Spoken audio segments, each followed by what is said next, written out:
Light light के बारे में चलिए शुरू करते हैं। सबसे पहले ध्यान से देखिए, बहुत डिटेल में बना है और काफ़ी अच्छे से बना है।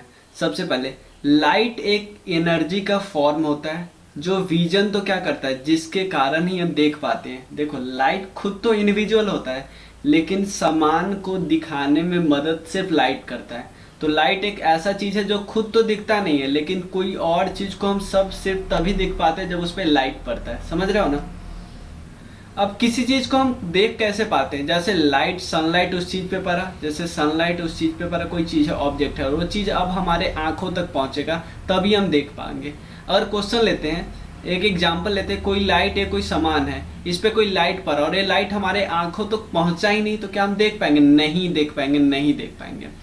तो an object reflect light that falls on it, मतलब कोई ऑब्जेक्ट जिस पे लाइट पड़ता है वो ऑब्जेक्ट का लाइट रिफ्लेक्ट होके, मतलब यहाँ पे पड़ा, रिफ्लेक्ट होके हमारे आंखों तक पहुंचा तभी हम देख पाते हैं। क्लियर?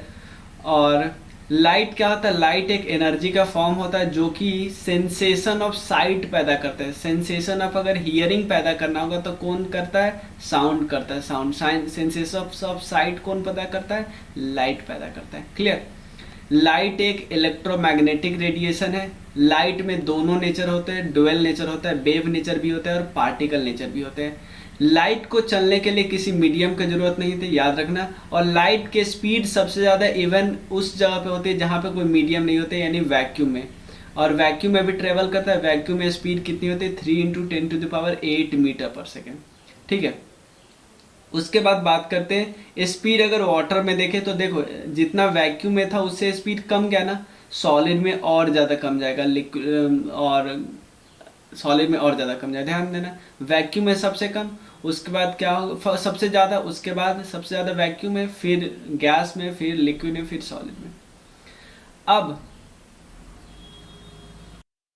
जिस लाइट को हम लोग देखते हैं वो कौन सा लाइट है? विजिबल लाइट है। यहाँ देख रहे हैं ना, अगर यहाँ से यहाँ जाएंगे तो क्या हो रहा है? वेवलेंथ इंक्रीज हो रहा है। तो यहाँ पे वेवलेंथ 10.8 है, यहाँ पे वेवलेंथ क्या होता है? 10⁻⁻6 और 10⁻⁸ इन सब के बीच आता है, यानी वेवलेंथ यहाँ पे कम है।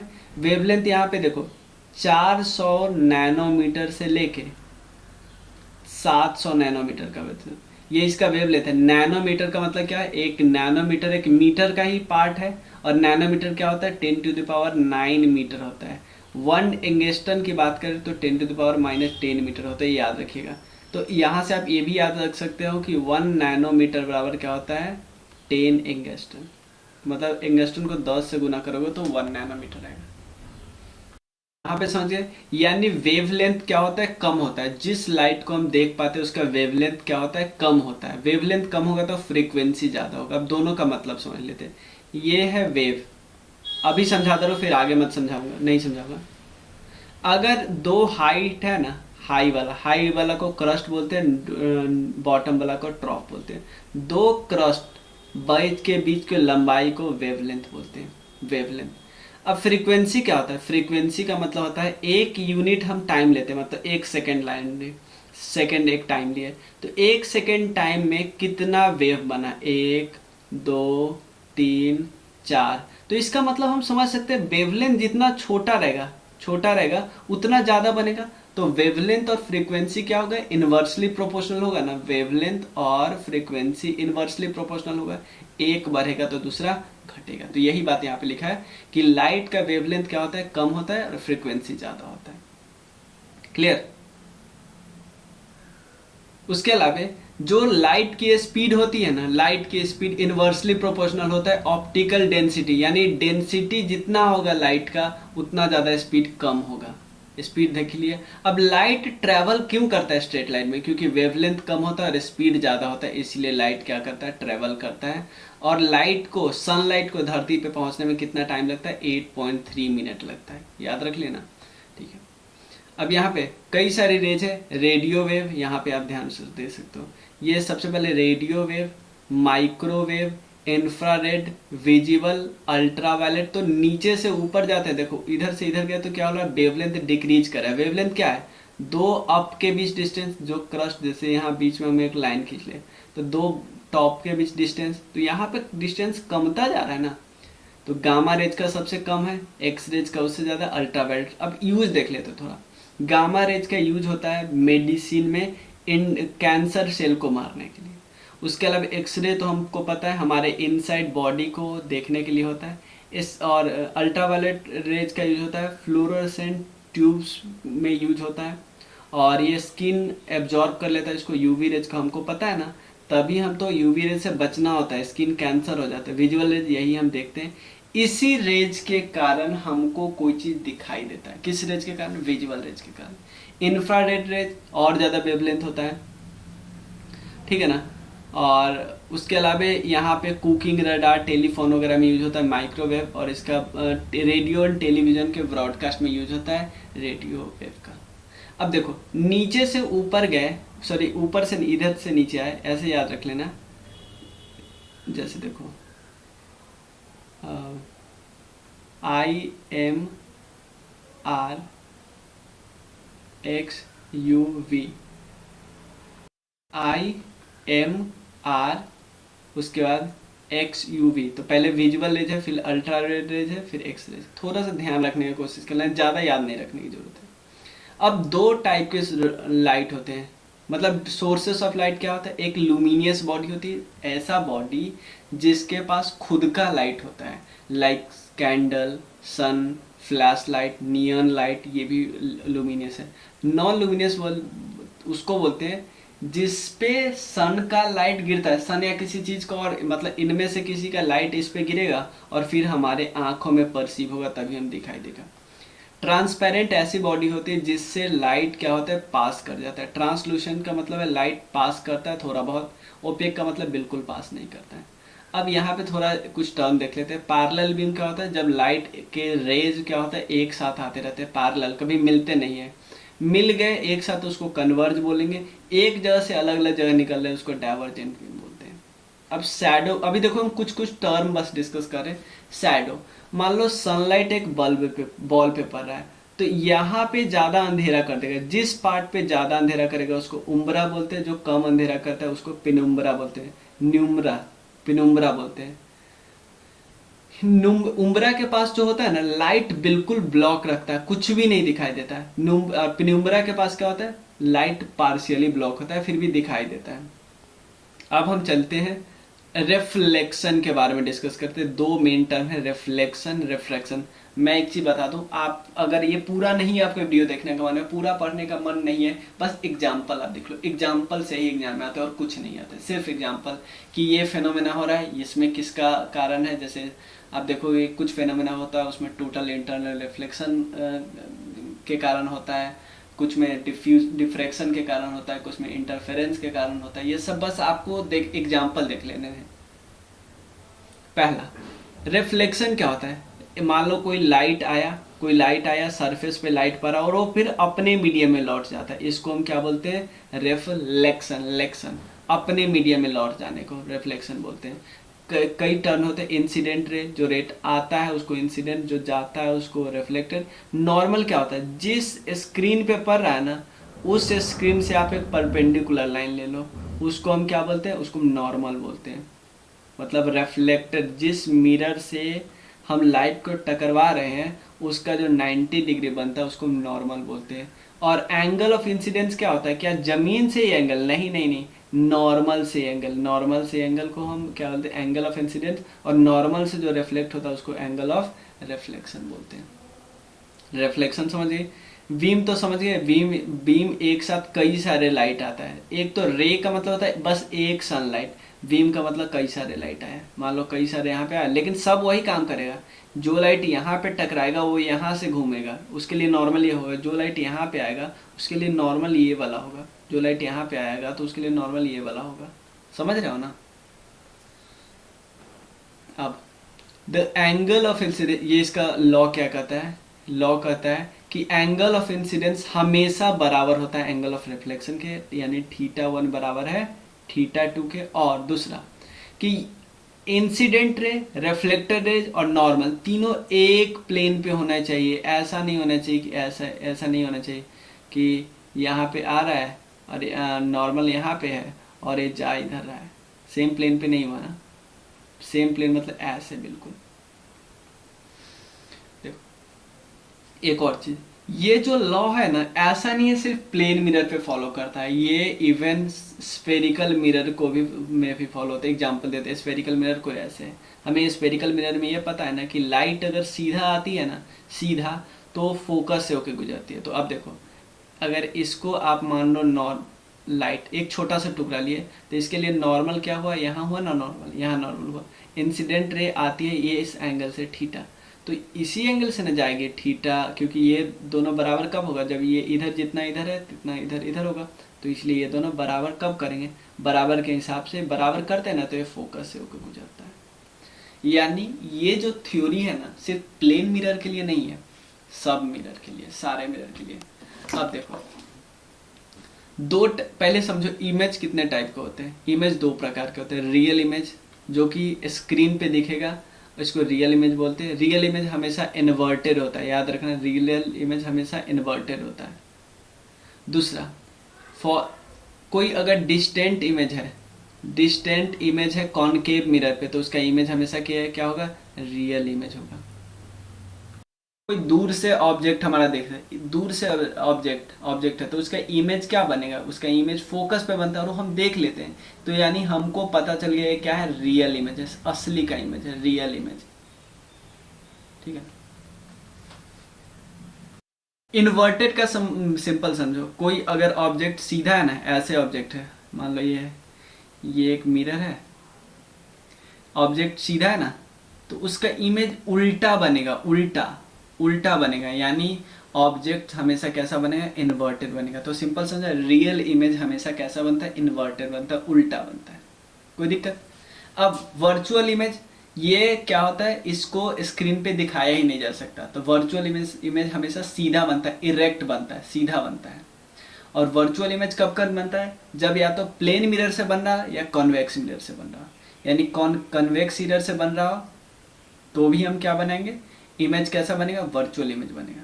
ठीक है ना, बस ये ध्यान रखिए, वर्चुअल इमेज कब बनेगा, जब या तो कॉन्वेक्स मिरर से बनेगा या तो प्लेन मिरर से बनेगा। ठीक है, अब यहाँ पे थोड़ा डिटेल में समझे, यहाँ पे बस थोड़ा सा एग्जांपल हमने पहले ही डिस्कस कर लिया, यहाँ पे डिटेल में समझे। दो प्रकार का मिरर होता है, प्लेन मिरर और स्फेरिकल मिरर। प्लेन मिरर में इमेज का साइज होता है ना, वो ऑब्जेक्ट के साइज, मतलब आपका जो साइज है वही उस पर बनेगा। और इमेज क्या होता है, इमेज अगर कोई शीशा रखा है, उसका इमेज शीशा से उतना ही दूरी पे बनता है। इमेज जैसे मान लो आपका इमेज दिख रहा है शीशा में, आप जितने दूर जाओगे ना, इमेज आपका उतना ही दूर नजर आएगा, समझ रहे हो ना। तो image is far behind the mirror as the object is in the front, मतलब आप जितना मान लो आप यहाँ पे, तो आपका इमेज यहाँ पे नजर आएगा, आप और दूर जा रहे हो तो आपका इमेज और दूर जाता जाएगा। और इमेज क्या बनेगा, सीधा बनेगा, बट सीधा बनेगा। आप शीशा देखते हो तो इमेज तो सीधा रहता है, क्या आपका पैर ऊपर हो जाता है, नहीं, बट आप लेटरली इन्वर्टेड हो जाते हो कि लेफ्ट साइड आपका राइट साइड दिखे। ये आपको तब पता चलेगा, जैसे मान लो आप अपनी बहन या अपनी मम्मी के साथ मान लो शीशा में खड़े हो, तो उनका जो नाक में का जो पहना हुआ है ना, वो आपको देख लेगा कि उल्टा उनका हो गया। ये बहुत अच्छा एग्जाम्पल है, जब आपको बिल्कुल देख लोगे, ठीक है, कि उनका लगेगा नाक में जो पहनी रहती है ना, वो उल्टा दिखने लगेगा, तो लेफ्ट राइट साइड दिखने लगेगा, राइट लेफ्ट साइड दिखने लगेगा। और एक और चीज आप ध्यान रखें, दो मिरर आपस में इंक्लाइंड है, एक एंगल पे थीटा एंगल पे है, तो नंबर ऑफ इमेज कितना बनेगा, नंबर ऑफ इमेज का फॉर्मूला होता है 360 बटा थीटा माइनस 1। अगर इंक्लाइंड है 60 डिग्री पे, तो कितना बनेगा 360 बटा 60, तो 6 माइनस 1 5 इमेज बनेगा। समझ रहे हो ना। अब कुछ और एग्जाम्पल समझ लेते हैं, बहुत अच्छे से समझते हैं। अगर ऑब्जेक्ट मूव करता है, चाहे इधर, अगर पहले ऑब्जेक्ट मान लो यहाँ पे खड़ा है, या तो इधर मूव करेगा या तो इधर मूव करेगा, जिस स्पीड से मूव करेगा ना, ऑब्जेक्ट का और इमेज का स्पीड कितना हो जाएगा, 2 गुना होगा। ठीक है ना, सिंपल समझना, ऑब्जेक्ट इमेज के तरफ अगर v स्पीड से जा रहा है, तो इमेज जो होगा ऑब्जेक्ट की तरफ किस स्पीड से आएगा, 2v के स्पीड से आएगा। टूवर्ड्स बोला, टूवर्ड्स मतलब अगर आप यहाँ पे खड़े हो, आप इधर v स्पीड से जाते हो ना, तो आपका इमेज यहाँ जो बन रहा होगा वो दिखेगा 2v स्पीड से आते हुए। ठीक है, एक और चीज, बहुत अच्छा क्वेश्चन है बस बना हुआ है कि अगर आपको अपना पूरा इमेज चाहिए, पूरा चेहरा देखना है, तो आपके हाइट जितना है ना उतना बड़ा शीशा नहीं चाहिए, उसका कम से कम हाफ तो चाहिए ही चाहिए। मतलब आपका जितना साइज है ना उसका आधा से छोटा आपका शीशा होगा ना तो आप नहीं देख पाओगे पूरा शरीर। उसके अलावा एक चीज और याद रखना है, रेडियस ऑफ कर्वेचर जो होता है ना प्लेन मिरर का कितना होता है, इन्फिनिटी होता है, इन्फिनिटी। दो पैरेलल इमेज मिरर रखो, यानी दो पैरेलल मिरर रख रहे हो ना, तो उस पे कितना इमेज बनेगा, इनफाइनाइट इमेज बनेगा, इनफाइनाइट। समझ रहे हो ना, पैरेलल इमेज रखे हुए तो इनफाइनाइट इमेज बनेगा। और मिरर को अगर रोटेट करते हो x डिग्री के एंगल से तो उसका रिफ्लेक्टर रे जो होगा रोटेट होगा 2x एंगल से। ये कुछ क्वेश्चन थे जो मैंने इस टॉपिक में फिट बैठ रहे थे, मैंने यहाँ पे लिख दिया थ्योरी के हिसाब से। ठीक है, अब जो इमेज बनता है, जो प्लेन मिरर का इमेज बनता है, प्लेन मिरर को हम लुकिंग ग्लास भी बोलते हैं। ठीक, इसका यूज और कहाँ पे होता है, सोलर कुकर में जो रिफ्लेक्टर यूज होता है। उसके अलावा पेरिस्कोप बनाने में यूज होता है, पेरिस्कोप के कंस्ट्रक्शन में भी यूज होता है। और पेरिस्कोप को क्या use in submarine to see object above the water surface. Periscope क्या होता है, इसका यूज, पेरिस्कोप का यूज होता है सबमरीन में। सबमरीन में देखता है कि यार ऊपर से कोई, सबमरीन का मतलब जमीन से अंदर रहने वाला, कि ऊपर से कोई गुजर रहा है कि नहीं, ये देखने के लिए यूज किया जाता है पेरिस्कोप को। और पेरिस्कोप के कंस्ट्रक्शन में प्लेन मिरर का यूज होता है।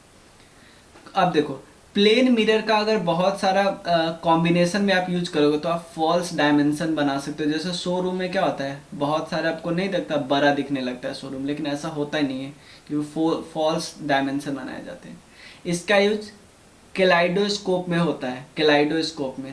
कैलाइडोस्कोप बेसिकली किस प्रिंसिपल पे काम करता है, मल्टीपल रिफ्लेक्शन वाले में काम करता है। सिंपल समझो, आपसे सिंपल पूछा है कैलाइडोस्कोप किस प्रिंसिपल पे काम करता है, मल्टीपल रिफ्लेक्शन ऑफ लाइट के बेसिस पे काम करता है। Simple, multiple reflection. और उसके बाद पेरिस्कोप का यूज कहाँ होता है, ये हमने देख लिया। और ये सब में किसका यूज होता है, प्लेन मिरर का। अब स्पेरिकल मिरर दो प्रकार का है, एक है कॉनकेव मिरर, एक है कॉन्वेक्स मिरर। कॉनकेव मिरर ऐसा होता है जिसके केव टाइप का दिखता है ना, इसका यहाँ पे लाइट आएगा और ये सरफेस कोटेड होता है। इसमें क्या होता है, इस पे लाइट आएगा, टकरा के लौटेगा, ये सरफेस कोटेड होता है। ठीक है, और यहाँ देखो, कनकेव मिरर एक ऐसा मिरर होता है जिसमें जो सरफेस होता है ना वो इनवर्ड होता है, जहाँ पे हमको देखना होता है। इसमें जो सरफेस होता है थोड़ा आउटवर्ड होता है। अब दोनों का ये सबसे इम्पॉर्टेंट पार्ट है। कॉनकेव को क्या बोलते हैं हम, कन्वर्जिंग इमेज बोलते हैं, कन्वर्जिंग इमेज। सिंपल समझो ना, ऐसे कोई लाइट आएगा ना, ऐसे कोई लाइट आएगा तो ऐसे गुजरेगा, ऐसे कोई लाइट आएगा तो ऐसे गुजरेगा। बट यहाँ पे ऐसे नहीं होता, ऐसे लाइट आएगा तो ऐसे जाएगा, ऐसे लाइट आएगा तो ऐसे जाएगा, ऐसे लाइट आएगा तो ये ऐसे जाएगा। तो इसको, जो कॉन्वेक्स मिरर को हम कैसा बोलेंगे, डाइवर्जिंग इमेज बनाता है, डाइवर्जिंग, कन्वर्जिंग, डाइवर्जिंग। तो कनकेव मिरर का यूज कहाँ कहाँ पे होता है, टॉर्च में, टॉर्च में। क्योंकि टॉर्च क्या होता है, लाइट को कन्वर्ज करके एक दिशा में पूरा फोकस करता है। सर्च लाइट में, अगर आप चोर वगैरह को ढूंढ रहे हो। व्हीकल के हेडलाइट में, व्हीकल का हेडलाइट भी यही करता है ना, इस टाइप का बना होता है ताकि लाइट को क्या करे, एक जगह इकट्ठा करके भेजे। उसके बाद सेविंग मिरर में, सेविंग मिरर में हम लोग क्या चाहते हैं कि हमारा पूरा सरफेस सेफ चेहरा ना दिखाई दे, थोड़ा सा पार्ट दिखाई दे जहाँ पे हमको सेव करना है। डेंटिस्ट किसका यूज करेगा, कॉनकेव मिरर का यूज करेगा। ठीक है, ताकि टीथ को अच्छे से देख सके। उसके बाद सोलर फर्नेस में भी यही यूज होता है, सर्च लाइट में हमने देख लिया। कॉन्वेक्स मिरर का यूज कहाँ होता है, ये पहले इमेज बताता है, वर्चुअल एंड इरेक्ट इमेज बनाता है, वर्चुअल एंड इरेक्ट। ये देखने हमने क्या देखा था, कनकेव में real and inverted, real and inverted, inverted उल्टा। मतलब इसमें वर्चुअल बट सीधा, सीधा बनेगा बट सही का रहेगा नहीं। इसका सबसे पहले जो व्हीकल होता है उसका साइड में नहीं होता स्क्रीन, जिससे आप पीछे का सारा देखते हो। तो पीछे आप क्या करते हो, बहुत दूर का चीज देखते हो, भले ही छोटा छोटा दिखाई दे। ठीक है ना, तो इसका कॉनकेव मिरर, कॉन्वेक्स मिरर में उसका यूज हुआ, क्योंकि ये चाहते हो कि यार बहुत ज़्यादा दूर का एरिया हमको दिखाई दे। स्ट्रीट रिफ्लेक्टर के रूप में यूज होता है, ताकि क्या किया जाए, able to spread light over a bigger area. ठीक है ना, बहुत दूर का एरिया देखना चाहते हैं। मैग्निफिकेशन का मतलब क्या होता है, मैग्निफिकेशन मतलब इमेज साइज जितना है बटे एक्चुअल साइज, इमेज साइज बटे एक्चुअल साइज। अब हम अगला टॉपिक डिस्कस करें, रेफ्रेक्शन। ध्यान से समझना, रिफ्लेक्शन में क्या हो रहा था, जो भी लाइट पड़ रहा है ना अपने मीडियम में लौट जा रहा है। अब यहाँ हम देखेंगे दूसरे मीडियम में लौटना। अब देखो ये है ग्लास स्लैब, ये है एयर। अब जो सरफेस होता है उसका 90 डिग्री हम नॉर्मल लेते हैं ना, तो नॉर्मल ले लिए। तो नॉर्मली अगर इसको गुजरना चाहिए था तो नॉर्मली कैसे गुजरता, सीधा गुजरता, बिल्कुल ऐसे। सीधा गुजरने का मतलब ऐसे गुजरता है। इसका मतलब क्या, ये हम ले नॉर्मल, ये एंगल थीटा बराबर दिस एंगल थीटा। लेकिन क्या ऐसा होता है, अगर ये मान लो एयर है, ये ग्लास है, तो ऐसा नहीं होता है। तो अब बोलोगे होता कैसे है। रेफ्रेक्शन का मतलब होता है जब एयर एक ऐसा मीडियम है जिसको हम रेयरर मीडियम बोलते हैं, इसकी डेंसिटी ज़्यादा है, इसको बोलेंगे डेंसर मीडियम। इस फिर से रेयरर मीडियम है, रेयरर से जा रहा है डेंसर, डेंसर से जा रहा है रेयरर। हो क्या रहा है, जब कोई लाइट रेयरर मीडियम से डेंसर मीडियम में जाती है तो नॉर्मल से के पास मूव करने लगती है। क्या करती है, नॉर्मल के पास मूव करने लगती है, नॉर्मल के तरफ मूव कर जाना चाहिए था यहाँ, बट जाए यहाँ। यानी जो रेफ्लेक्टेड रह जाया वो हमेशा छोटा होगा इंसिडेंट रे से। कोई दिक्कत नॉर्मल के तरफ गया ना, नॉर्मल के तरफ गया यानी एंगल कोण क्या हुआ, छोटा हुआ। कोण छोटा हुआ यानी रिफ्लेक्टर रेज कम होगा हमेशा इंसिडेंट रेज। अब बात आई यहाँ पे I2 मतलब इंसिडेंट रेज सेकेंड वाला, और रिफ्लेक्ट जाना चाहिए था क्या, सीधा जाना चाहिए था, मतलब सीधा जाता तो ऐसे जाता। बट जब उल्टा जा, रेयरर से डेंसर गए तो नॉर्मल के तरफ, बट डेंसर से रेयरर गए तो नॉर्मल से दूर गए। तो यहाँ पे जो R2 होगा वो बड़ा होगा I2 से। सिंपल। रेफ्रेक्टिव इंडेक्स का मतलब समझते हैं, the ratio of speed of light in vacuum. Light का स्पीड वैक्यूम में 3 × 10⁸ मीटर पर second, but speed of light in any medium is called refractive index of medium. मतलब अगर आपको वाटर का रेफ्रेक्टिव इंडेक्स निकालना है तो सिंपल समझो, लाइट का स्पीड वैक्यूम में बटे लाइट का स्पीड इन वाटर में, 2 × 25 × 10⁸ और 3 × 10⁸, तो 3/2.25 जितना आएगा वो वाटर का रेफ्रेक्टिव इंडेक्स निकलेगा, जिसको म्यू से डिनोट करते हैं। लॉ क्या है, लॉ पहला चीज तो सिंपल है, तीनों एक प्लेन पे होगा। सेकेंड, स्नेल्स लॉ को फॉलो करता है। स्नेल्स लॉ क्या है, स्नेल्स लॉ बोलता है sine of angle of incidence यानी I but sine of angle of reflection, ये किसके बराबर होगा, एक कांस्टेंट होगा। कांस्टेंट एक वैल्यू होगा ना, एंगल ऑफ इंसिडेंस पता है, एंगल ऑफ रिफ्लेक्शन, ये इसको ही हम बोलते हैं रेफ्रेक्टिव इंडेक्स यानी म्यू। ठीक है ना। तो रेफ्रेक्टिव इंडेक्स एक्चुअली होता क्या है, रेफ्रेक्टिव इंडेक्स होता है रेफ्रेक्टिव इंडेक्स ऑफ मीडियम 2, यानी एयर से ग्लास में गया ना तो रेफ्रेक्टिव इंडेक्स ऑफ मीडियम 2 बटे रेफ्रेक्टिव इंडेक्स ऑफ मीडियम 1। याद समझ रहा हो ना। जैसे हम यहाँ जब भी बात करते हैं, हम क्योंकि हम वैक्यूम से सीधे ले गए हैं वाटर में, तो हम रेफ्रेक्टिव इंडेक्स ऑफ वाटर 1.333 बटा रेफ्रेक्टिव इंडेक्स ऑफ वैक्यूम, तो क्या होगा, भाग देंगे तो 1.33 आएगा। समझ रहे हो ना। यानी हम अब देखो कुछ मटेरियल का आपको रेफ्रेक्टिव इंडेक्स याद करना पड़ेगा। जैसे डायमंड का बहुत ज़्यादा रेफ्रेक्टिव इंडेक्स होता है 2.417, ग्लास का 1.5 होता है, वाटर का होता है 1.33, आइस का होता है 1.31। ठीक है। अब एग्जाम्पल देखते हैं, रेफ्रेक्शन का एग्जाम्पल। आपने अभी एग्जाम्पल देखा ना, कॉनकेव मिरर और कॉन्वेक्स मिरर, वो सबसे ज़्यादा इंपॉर्टेंट है इस क्लास का। ठीक है ना। फिर एग्जाम्पल ऑफ रेफ्रेक्शन देखते हैं। सबसे पहला एग्जाम्पल, बॉटम, टैंक के बॉटम जो है ना हमेशा हमको उठा हुआ दिखेगा। बॉटम जितना है ना, जितना गहरा है वो हमको गहरा नहीं दिखेगा, थोड़ा उठा हुआ दिखेगा। ठीक है, ये रेफ्रेक्शन के कारण ही होता है। सेकेंड, अगर हम ग्लास स्लैब रखे हो, सिंपल एक कोई कागज है उस पर हम ग्लास स्लैब लिखे थे, तो यहाँ पे जो कागज पे प्रिंट किया हुआ ना थोड़ा हमको उठा हुआ नजर आएगा। क्या नजर आएगा, थोड़ा उठा हुआ नजर आएगा। ठीक है। उसके बाद अगर पेंसिल को आप वाटर में इमर्स कर दे रहे हो, हल्का इमर्स मतलब ये पेंसिल है, सॉरी ये पानी है, उसमें पेंसिल लगती है हल्का, तो क्या होगा, it appears to be displaced at the interference of air and water. अगर आप लेमन को रख देते हो, लेमन को रख देते हो ग्लास में और साइड से देखते हो तो एक्चुअल साइड से वो बड़ा दिखेगा, ठीक है। अब ये चीज़, और ये तो आपको पता ही है, सन जो है हमको लगता है कि मतलब कि जब सनसेट या सनराइज होता है ना उससे पहले हमको दिखाई देने लगता है। उसके बाद स्टार जो ट्विंकलिंग करते, चमकते हैं, वो भी एक्चुअली ये पता है एक विजुअल, ये हमारा एक इल्यूजन है, होता नहीं है ऐसे, ठीक है। तो ये भी से सारा रिफ्रैक्शन के कारण होता है।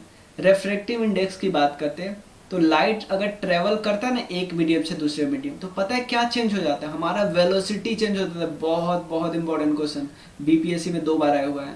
और बट क्या चेंज नहीं होता है, वेलोसिटी चेंज होता है, वेवलेंथ चेंज होता है, रिफ्रैक्टिव इंडेक्स चेंज हो जाता है, बट फ्रीक्वेंसी नहीं चेंज होता है। क्या नहीं चेंज होता है, फ्रीक्वेंसी चेंज नहीं होता है, ध्यान रखना।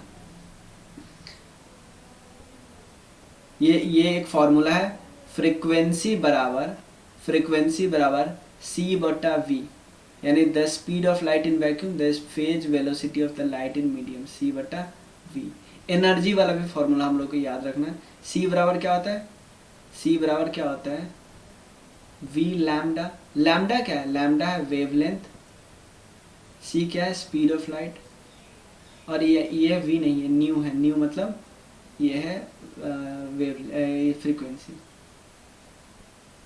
तो c बराबर न्यू इंटू लैम्डा, c बराबर न्यू इंटू लैम्डा।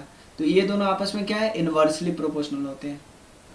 और एक चीज़ और याद रखना, ये हम याद कर लिए, c बराबर न्यू इंटू लैम्डा। तो और c बटा अगर लैम्डा कर दे तो ये न्यू नहीं आ जाएगा, न्यू आ जाएगा।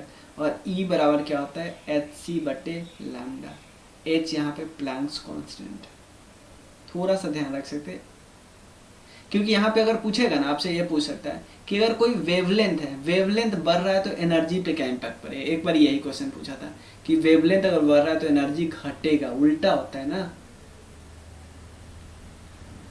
ठीक है। अब क्या होता है, टोटल इंटरनल रिफ्लेक्शन क्या होता है। टोटल इंटरनल रिफ्लेक्शन हमने अभी देखा कि भाई लाइट कोई आती है, थोड़ा इसको जूम कर लेते हैं। कोई लाइट, अगर ये है ग्लास स्लैब, लाइट आई ग्लास स्लैब में, क्या हो जाती है, नॉर्मल के तरफ मुड़ जाती है। अब यहाँ से यहाँ गई, अगर जा रही यहाँ से ग्लास से फिर से एयर में, तो नॉर्मल से दूर चली जाती है, यही होता है ना।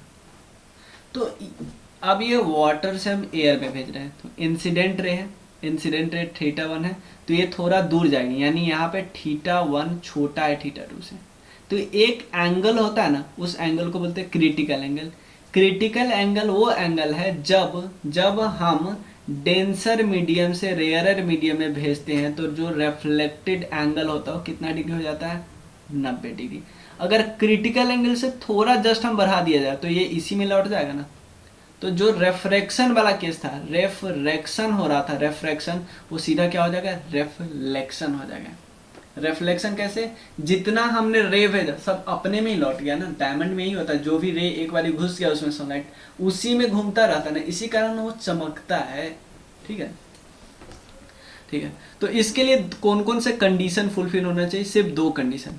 पहला, डेंसर से आप रेयरर में भेज रहे हो, और एंगल आप कितना कर रहे हो, क्रिटिकल एंगल से ज़्यादा कर रहे हो, क्रिटिकल एंगल से ज़्यादा एंगल में भेज रहे हो, तभी वो अपने में लौटेगा। क्लियर। अब refractive index of denser medium क्या होता है, म्यू बराबर 1/sin c। 1/sin c कैसे, क्योंकि 1 कैसे आया, साइन 90 डिग्री। रेफ्लेक्टिव एंगल क्या है, रेफ्लेक्टिव एंगल क्या होगा, 90 डिग्री। अब बटे नीचे साइन c, ठीक है ना, क्योंकि देखो ना ऊपर हमने लिया साइन रिफ्लेक्टिव एंगल, यहाँ पे देखो क्रिटिकल एंगल कहाँ पर हो, कि साइन रिफ्लेक्टिव एंगल कितना है, 90 डिग्री, बटा क्रिटिकल एंगल क्या है, साइन c। 90 डिग्री क्या होता है, 1 होता है, तो 1/sin c, और ये म्यू के बराबर, कोई दिक्कत, ठीक है। क्योंकि क्रिटिकल एंगल जब छोड़ते हैं ना, तो एंगल ऑफ रिफ्लेक्शन कितना डिग्री होता है, 90 डिग्री होता है। अब कुछ क्रिटिकल एंगल और कुछ रिफ्रैक्टिव इंडेक्स देख लो। अब देख लो डायमंड क्या होता है, कम क्रिटिकल एंगल में ही ये कितना रिफ्रैक्टिव इंडेक्स दे देता है, 2.42 में। अब देखो यानी परस्पेक्स में, वाटर में, ग्लास में, यानी आपको याद क्या रखना है, डायमंड का। कुछ टोटल इंटरनल रिफ्लेक्शन के एप्लीकेशन है, प्लीज प्लीज प्लीज ये बहुत इंपॉर्टेंट याद रखना। यहाँ पे ज़्यादा समझ नहीं रहे, डायमंड जो चमकता है, ग्लिटरिंग करता है, स्पार्कल करता है और बहुत कम क्रिटिकल एंगल पे, और ये ऐसा इसीलिए होता है क्योंकि इस तरह से काटा जाता है ना, डायमंड को इस तरह से काटा ही जाता है, ठीक है। उसके बाद मिराज, मिराज जो होता है ना, वो भी टोटल इंटरनल रिफ्लेक्शन के कारण ही दिखता है हमको, ठीक है ना। हम देखो यहाँ पे हमारा इमेज हमको ये दिखने लगता है, ठीक है। अब ऑप्टिकल फाइबर, आपसे सिंपल पूछेगा ऑप्टिकल फाइबर आपको बनाना है, तो आपको क्या करना है, जो भी चीज़ अंदर रहेगी उसको आपको ट्रांसफ़र करता है ना, आगे ट्रांसफ़र करना है, नहीं तो आप यहीं पे लॉस थोड़ी करवा दोगे। इसलिए ऑप्टिकल फाइबर भी इस तरह से बनाया जाता है कि सारा उसी के अंदर टोटल इंटरनल रिफ्लेक्शन होता रहे, यानी कम्युनिकेशन और आसान होता रहे। एयर बबल जो साइन होता है ना, वो भी टोटल इंटरनल रिफ्लेक्शन के कारण ही होता है। और फोम में जो कलर, जो फोम जो होता है, फोम में जो कलर चमकता रहता है, वो टोटल इंटरनल रिफ्लेक्शन और डिस्पर्सन के कारण होता है। डिस्पर्सन, यहाँ पे कोई लाइट पड़ा ना, तो लाइट क्या होती है, डिस्पर्स हो जाती है। जैसे धूल कण पे लाइट पड़ता है तो नहीं, कई भागों में टूट जाती है, उसको डिस्पर्सन बोलते हैं। अब हम समझ लेते हैं लेंस। लेंस ऐसा ट्रांसपेरेंट मीडियम होता है, दो सरफेस, यानी हमने जब अभी तक तो हम डिस्कस कर रहे थे एक मिरर, अब ये दो मिरर को जोड़ दो, ठीक है, और दोनों स्पेरिकल को जोड़ दो। जैसे एक हमने कॉनकेव जोड़ा था और एक और कॉनकेव यहाँ पे जोड़ देंगे, ठीक है ना। तो ये दिखने में कैसा लगेगा, दिखने में हमको, क्योंकि लाइट यहाँ पे आ रहा है, यहाँ पे पड़ रहा है ना, तो इस टाइप के को हम कौन सा मिरर बोलते थे, कॉन्वेक्स बोलते थे ना। तो इस टाइप के जो पहली बार जहाँ से टकराया तो उसी का नाम देंगे ना, उसी का नाम देंगे। तो इसको हम कन्वेक्स लेंस बोलेंगे और इसको हम क्या है, कॉनकेव। जो कॉनकेव मिरर ऐसा था ना, इसी में एक जोड़ दो ना उल्टा करके, तो अभी भी नाम वही रख देंगे, कॉनकेव लेंस। बट फीचर्स बिल्कुल उल्टा हो जाएगा। जो काम कॉनकेव मिरर कर रहा था वो कॉन्वेक्स लेंस करेगा, जो फीचर कॉन्वेक्टिव लेंस का है वो कॉन्वेक्स मिरर का, बस यही उल्टा है। अब देखिए कॉन्वेक्स लेंस, ये यही लिखा है, दो स्पेरिकल स्फीयर से बना, और जो बीच में क्या है, कॉन्वेक्स लेंस में क्या है, बीच में उखड़ा हुआ है, दोनों तरफ थोड़ा पतला है। नाम ही बहुत पिक्चर से पता चल रहा है, मिडल में थोड़ा मोटा है, एजेज में थोड़ा पतला है। और कॉन्वेक्स लेंस क्या कर रहा है, लाइट को कन्वर्ज कर रहा है। लाइट को कैसे कन्वर्ज, देख लो यहाँ आया, फिर अंदर गया, अंदर में जो मेन काम ये करेगा ना, दोबारा वाला स्क्रीन, तो दोबारा वाला स्क्रीन क्या करता है, कन्वर्ज करता है। तो यानी कॉन्वेक्स लेंस उल्टा करे, कॉनकेव मिरर क्या कर रहा था, कन्वर्ज कर रहा था, तो कॉन्वेक्स लेंस आप कन्वर्ज करें, उल्टा उल्टा उल्टा। कॉन्वेक्स लेंस को इसलिए कन्वर्जिंग लेंस बोलते हैं, रीडिंग ग्लास में इसका यूज होता है, रीडिंग ग्लास में। कॉनकेव लेंस की बात करते हैं, यहाँ पे बीच में पतला होता है, दोनों साइड उल्टा होता है। और ये एक्चुअली डाइवर्जिंग लेंस है, देख रहे हो, डाइवर्ज, यहाँ से आया इधर हुआ, यहाँ से आया इधर, तो हमको लग क्या रहा है कि ऐसे जा रहा है ना, हमको लग रहा है ऐसे, तो ये डाइवर्जिंग लेंस इसको बोलते हैं। जैसे देखो, अगर हमको छोटे ऑब्जेक्ट को, जैसे इमेज हमारा बड़ा है और उसको छोटा ऑब्जेक्ट में देखना है, तो हम क्या कर देंगे, कॉन्वेक्स लेंस लगा देंगे, कॉन्वेक्स लेंस। और अगर हमें इमेज छोटा उसको बड़ा देखना है तो कॉनकेव लेंस लगा देंगे, क्या लगा देंगे, कॉनकेव लेंस, ठीक है। अब स्पेरिकल लेंस का कुछ टर्म है यहाँ पे, अगर आप स्पेरिकल ऐसे बना देते हो, फिगर ही मैंने बोला, ठीक है। यहाँ पे इस वाले लाइन को हम प्रिंसिपल एक्सिस बोलते हैं, तो प्रिंसिपल एक्सिस हो गया। और प्रिंसिपल फोकस बोलते हैं, जो फोकस से होकर गुजरती है, जैसे ये वाला को, यहाँ फोकस है ना, यहाँ पे फोकस है, तो इसको प्रिंसिपल फोकस बोलते हैं। सेंटर है प्रिंसिपल सेंटर बोलते हैं। नॉर्मल ये टर्म है वही। फोकल लेंथ, प्रिंसिपल फोकस और ऑप्टिकल सेंटर के बीच की दूरी को हम क्या बोलते हैं, फोकल लेंथ बोलते हैं। इसको एफ से डिनोट करते हैं। अपर्चर तो हमें पता है, डायमीटर को बोलते हैं, ठीक है ना, अपर्चर। लेंस फार्मूला हमको पता है, 1/v माइनस 1/u बराबर 1/f। ये कुछ याद नहीं रखना है। मैग्निफिकेशन हम लोग को याद रखना है। इसमें देखो, वहाँ पे हम मैग्निफिकेशन रख रहे थे, तो इमेज बटा ऑब्जेक्ट, यहाँ पे एक्चुअली वहाँ दूरी रख रहे थे। यहाँ पे देखो, मैं आपको दिखा रहा हूँ, एक सेकेंड, मैग्निफिकेशन मतलब इमेज का size but actual size, image का साइज बट एक्चुअल साइज। यहाँ पे क्या रखेंगे, यहाँ पे हाइट ऑफ इमेज, सेम ही चीज है, हाइट ऑफ इमेज बटा height of object, height of object. Power of the lens क्या होता है, पावर हमेशा 1/4 फोकल लेंथ के बराबर होता है, और पावर को डिनोट किस, एसआई यूनिट क्या होता है, डायोप्टर होता है, एसआई यूनिट होता है डायोप्टर, डायोप्टर, ठीक है ना। डायोप्टर बराबर तो 1/4 फोकल लेंथ, फोकल लेंथ एक यूनिट है मीटर का, लंबाई होगा, तो डायोप्टर का एक और यूनिट है मीटर -1। ध्यान से समझो, ध्यान देना। पावर अगर दो लेंस है, ठीक है ना, दो लेंस है, पावर ऑफ कॉन्वेक्स लेंस हमेशा पॉजिटिव होगा, पावर ऑफ कॉनकेव लेंस हमेशा निगेटिव होगा, ठीक है ना। पावर ऑफ कॉन्वेक्स लेंस हमेशा पॉजिटिव होगा क्योंकि इसका फोकस ही पॉजिटिव होता है ना, और इसका फोकस ही निगेटिव होता है, तो ऑब्वियसली पॉजिटिव, दोनों का पावर जुड़ जाएगा। दो दो अगर हमने लिया है ना, और दोनों का पावर क्या कर रहे हैं, हम जोड़ दे रहे हैं। अब यहाँ पे देखो, ध्यान से समझो, अगर दो लेंस है, अगर दो लेंस हम ले रहे हैं और उसके बीच जो डिफरेंस है equals to the sum of individual focal length, मतलब उन दो लेंस है, दोनों के बीच जो डिफरेंस है ना, वो दोनों के फोकल लेंथ के सम के बराबर है, तो इसका कंबाइंड फोकल लेंथ कितना होगा, इनफाइनाइट होगा। दूरी अगर दोनों के फोकल लेंथ के बराबर है तो जो फोकल लेंथ होगा दोनों का कंबाइंड वो इनफाइनाइट होगा। और उसके बाद देखो, अगर एक कॉन्वेक्स लेंस को एक कॉनकेव लेंस के साथ अटैच किया जाए तो एक क्या बन जाएगा, एक प्लेन ग्लास शीट बन जाएगा, प्लेन ग्लास शीट बन जाएगा। एयर बबल को हम अगर वाटर का जो एयर बबल होता है ना, वो कॉनकेव मिरर की तरह काम करता है, कॉनकेव मिरर। ये बहुत अच्छा एग्जांपल है।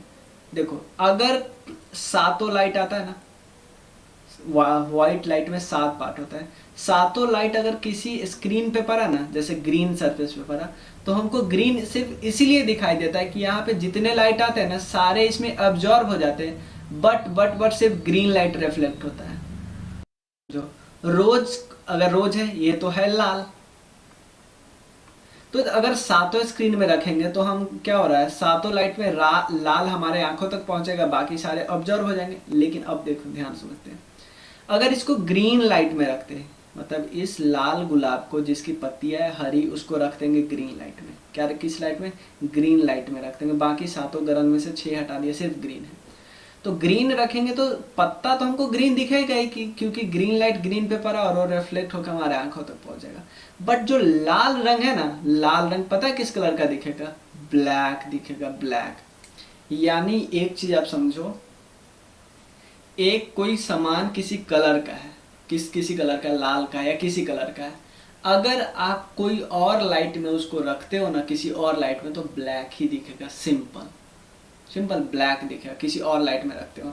जैसे रोज को अगर ब्लू लाइट में रखे तो भी ब्लैक ही दिखेगा, और येलो में रखे तो भी ब्लैक ही दिखेगा, किसी भी लाइट में रखे तो ब्लैक ही दिखेगा। क्योंकि वो ब्लैक इसलिए दिखता है क्योंकि बाकी सारे कलर को एब्जॉर्ब कर लेता है। हम बताए थे तुमको शुरू में ही कि जितने कलर को एब्जॉर्ब, अगर सारा कलर को एब्जॉर्ब किया तो ब्लैक दिखेगा, सारा कलर को रिफ्लेक्ट किया तो व्हाइट दिखेगा, सिंपल।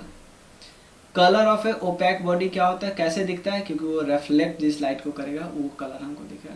प्राइमरी कलर हमको पता है 3 कलर है प्राइमरी, ग्रीन, रेड और ब्लू, ये प्राइमरी कलर है। और बाकी कलर क्या होता है, जैसे 2 कलर हम मिला लें, येलो, मैजेंटा और सायन, ये तीनों कौन सा कलर है।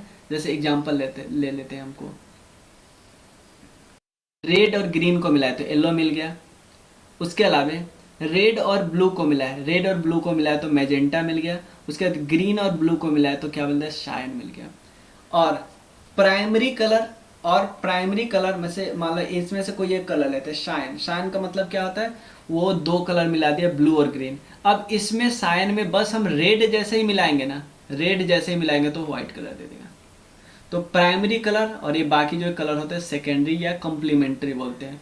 क्योंकि जैसे सायन कलर जो येलो कलर है, येलो किस किस के मिलने से बना है, ग्रीन और रेड। तो ग्रीन और रेड तो हमारे पास है ही, खाली इसमें ब्लू मिल जाए ना तो ये व्हाइट कलर दे देगा, सिंपल समझो ना। यानी येलो कलर में बस येलो कलर में बस ब्लू मिला देंगे तो क्या बन जाएगा, येलो कलर में बस ब्लू मिला देंगे तो व्हाइट बन जाएगा। क्योंकि ग्रीन ब्लू और ग्रीन रेड और ब्लू का ग्रीन रेड और ब्लू का मतलब है तीनों को जोड़ो, क्या बनाओ, व्हाइट बनाओ। तो ये व्हाइट कैसे बनेगा, ये ग्रीन और रेड ऑलरेडी मिल चुका है, बस ब्लू मिल जाए तो व्हाइट बन जाए। कुछ और फैक्ट डिस्कस कर लेते हैं। ये फैक्ट करने का मतलब ये क्वेश्चन था, ठीक है। ये ऐसे क्वेश्चन थे जो टॉपिक में कवर नहीं हो पा रहे थे, जो भी बुक था। तो ये घटना चक्र में अलग से कुछ क्वेश्चन दे रखा है। तो कुछ ऐसे क्वेश्चन है जो टॉपिक में अरेंज नहीं हो रहे थे। देखो, एक है होलोग्राफी, हम लोग होते हैं होलोग्राम बनाते हैं। The technique to integrate and mark the image of a 3 dimensional object, इसको होलोग्राफी बोलते हैं। मतलब कि एक ऐसा टेक्निक जिसमें 3 डायमेंशनल ऑब्जेक्ट को रखा जाता है 2 डायमेंशन में, उसको होलोग्राफी बोलते हैं। The generating image on A screen bye focusing an electronic beam on phosphorus coated string. देखो, इमेज को जनरेट करना बाय फोकस करके, इलेक्ट्रॉनिक बीम को कहाँ पे फोकस करना है, फॉस्फोरस कोटेड स्क्रीन में। इसको हम क्या बोलते हैं, रोस्टर स्कैन बोलते हैं, और ये यूज होता है CRT मॉनिटर में। रमन इफेक्ट क्या डील करता है, रमन इफेक्ट जब लाइट रेज को डील करता है ना, तब लाइट रेज अगर ट्रांसपेरेंट मीडियम से पास होना है तभी उसको डील करेगा। साउंड देखो, for reproducing sound compact disc, मतलब जो हम कॉम्पैक्ट CD यूज करते थे ना पहले मूवी वगैरह देखने के लिए, तो उसमें साउंड जो प्रोड्यूस होता है ना, किसके कारण प्रोड्यूस होता है, लेजर बीम के कारण। CD को अब देखो, किसी के मतलब कि CD को अगर सनलाइट मिलाते हैं ना तो रेनबो टाइप का दिखता है। किस कारण, रिफ्लेक्शन और डिफ्रैक्शन के कारण। अम्ब्रेला, कौन सा अम्ब्रेला सबसे अच्छा होगा, अगर उसके टॉप पे व्हाइट कपड़ा हो और उसके बॉटम पे ब्लैक कपड़ा, वो सबसे अच्छा बेटर है। Reflection of light and scattering of light by drop of water, इससे वो ब्लू कलर, जो हमारा समुद्र का पानी है, हरा क्यों, ब्लू क्यों दिखता है, क्योंकि वो लाइट को क्या करता है, रिफ्लेक्शन करता है और स्कैटरिंग करता है। किसके द्वारा, ड्रॉप ऑफ वाटर के द्वारा। सनसेट और सनराइज स्कैटरिंग ऑफ लाइट के कारण ही रेड कलर दिखते हैं। रिफ्रैक्शन के कारण क्या दिखते हैं, जल्दी दिखते हैं, बट लाल किस कारण दिखते हैं, लाइट के स्कैटरिंग के कारण। सेम स्कैटरिंग के कारण ही हमें पानी ब्लू दिखता है, ठीक है। अब देखो, स्काई भी ब्लू दिखता है क्योंकि ब्लू कलर जो होता है ना, सबसे ज्यादा स्कैटर करता है, फैल जाता है। एक और चीज देखिए, जो शॉर्ट वेव होती है ना, शॉर्ट वेवलेंथ वाली, वो ज्यादा स्कैटर करती है, यानी ये सबसे शॉर्ट वाली, यानी अब वायलेट को छोड़ दो तो वायलेट में कुछ इशू है, तो ब्लू सबसे ज्यादा स्कैटर करता है, और more than the long wave, इसीलिए इसमें स्कैटरिंग होता है। तुम्हें आसमान भी ब्लू दिखता है, पानी भी ब्लू दिखता है। रेड लाइट सबसे कम स्कैटर करती है, इसीलिए वो फैलती नहीं है, इकट्ठा रहती है, इसलिए उसको डेंजर लाइट, ट्रैफिक लाइट वगैरह में यूज होता है। उसके अलावा रिफ्रैक्शन के कारण सन और मून अपीयर होते हैं इलिप्टिकल के शेप में नियर होराइजन, ये बात ध्यान रखिएगा। उसके बाद और कुछ फैक्ट है। लाइट का डिफ्यूजन होता है कहाँ पे, डस्ट पार्टिकल पे होता है। Colour of star reflects its edges, देखो स्टार जो होता है ना, जैसे सन भी एक स्टार है, उसका कलर बताता है कि भाई उसका उम्र कितना है। अगर हमारा जो स्टार है सन, वो अगर ब्लू रहता है, इसका मतलब बहुत यंग है। लाल रहता है, और जितना ध्यान रखो कि जितना उम्र होता जाएगा आग कमती जाएगी उसकी, मतलब उसकी टेम्परेचर वो कमता जाएगा। ब्लू का सबसे ज्यादा तापमान, उसके बाद रेड का सबसे कम तापमान, ठीक है। अगर हमको बोला जाता है कि भाई जो टोटल सोलर इक्लिप्स होता है ना, उसको नंगे आंख से देखने के लिए नहीं, क्यों, क्योंकि हमारा रेटिना डैमेज हो जाता है। रेटिना क्यों, क्योंकि यूवी रेज उसमें रहती है, ठीक है। उसके अलावा ऑप्टिकल कौन चीज है, ऑप्टिकल इल्यूजन है, वो एक्चुअली होता नहीं है। Size of the sun at dusk, उसके बाद colour of the sun at dawn, star जो ट्विंकल करता है। लेकिन कौन चीज ऑप्टिकल इल्यूजन नहीं है, जैसे मून हमको डॉन के सुबह दिखता है, वो भोर के समय, और पोल स्टार हमको स्काई में दिखता है, ये दोनों सही में है, ये हमारा इल्यूजन नहीं है। अब देखो, टेलीविजन अगर फ्रीक्वेंसी मॉड्यूलेशन किसका यूज करता है, ऑडियो सिग्नल को पहुंचाने के लिए फ्रीक्वेंसी मॉड्यूलेशन को, उसके बाद टेलीविजन जो सिग्नल है ना, वो एक लेवल के बाद वो पहुंचेगा नहीं। ऐसा क्यों होता है, ऐसा इसलिए होता है ना, क्योंकि हमारा जो सरफेस है ना थोड़ा टिल्टेड है, कर्व है, तो यहाँ कैसे पहुंचेगा, ठीक है ना। The surface of earth is curved. आप आई वाला हम दूसरे वीडियो में करेंगे। Thank you.